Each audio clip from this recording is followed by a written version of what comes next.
రైతు సోదరులకు నమస్కారం అండి. Welcome to HBS farming. ఎవరైతే ఫస్ట్ టైం మన ఛానల్ చూస్తున్నారో వాళ్ళందరూ సబ్స్క్రైబ్ చేసుకోండి, లైక్ చేయండి, షేర్ చేయండి అండి.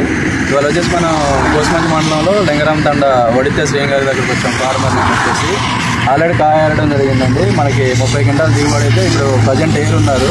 2 ఎకరాలండి. మనకి తీసుకునేది 10 ప్యాకెట్లు. చొప్పున వేసుకున్నా కూడా మన దిగుబడి వచ్చేసి 15 క్వింటాలు అయితే బయటకు వచ్చి ఉన్నది ఆల్రెడీ. ఫార్మర్ నేమ్ వచ్చేసి వడితే శ్రీనివాసరావు గారు. చూడండి మాట్లాడతారు ఆయన ఉద్దేశం ప్రకారం. ఎలా ఉందన్న కాపు కోసే విధానం అయినా కాయ సైజ్ అయినా మంచిగా ఉందండి. బాగానే ఉంది, కాయటం బాగానే కాసింది, సైజ్ కూడా తగ్గలేదు, మంచిగా ఉంది. కాపు కాసే విధానం దగ్గరతోనే ఉందన్న, మంచిగా అనిపిస్తుంది. ఇదే లాస్ట్ కాపు అన్నా ఇంకో కాపు కూడా ఉన్నదా? ఇంకో కాపు ఉంది, ఇంకో కాపు కూడా ఉంది. ఇంతకుముందు ఫస్ట్ ఒకసారి కోసారండి, 15 క్వింటాలు దిగుబడి వచ్చింది ఆల్రెడీ. ఇది 2వ కాపు. ఇప్పుడు ప్రజెంట్ అయితే 35 క్వింటాల వరకు అయితే ఉంటుంది. తాలుగా ఏరుతున్నారు. ఇది కలిసి వాటి కూడా చూపెట్టాను, అది కూడా తాలుగా ఏరుతున్నారు. మొత్తం 35 క్వింటాలు అయితే ఇప్పుడు దిగుబడి వచ్చిందంటున్నారు రైతు అయితే.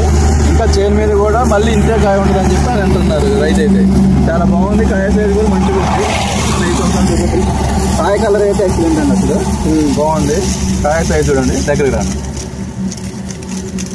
కాయ కలర్ అయితే మంచిగా ఉంది, చాలా బాగుండడం జరిగింది అనమాట. వేరే రైతులు వేసుకోవచ్చు అన్న ఈ వెరైటీని.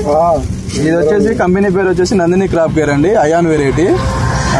రైతులు అయితే మంచిగా వేసుకోవచ్చు అని అంటున్నారు. రైతులు అయితే మంచిగా ఉందంటున్నారు. ప్రతి ఒక్క రైతు కూడా వేసుకుని మంచి దిగుబడి సాధించాలని చెప్పి అయితే రైతు అయితే కోరుకుంటున్నారు. థ్యాంక్ యూ అండి.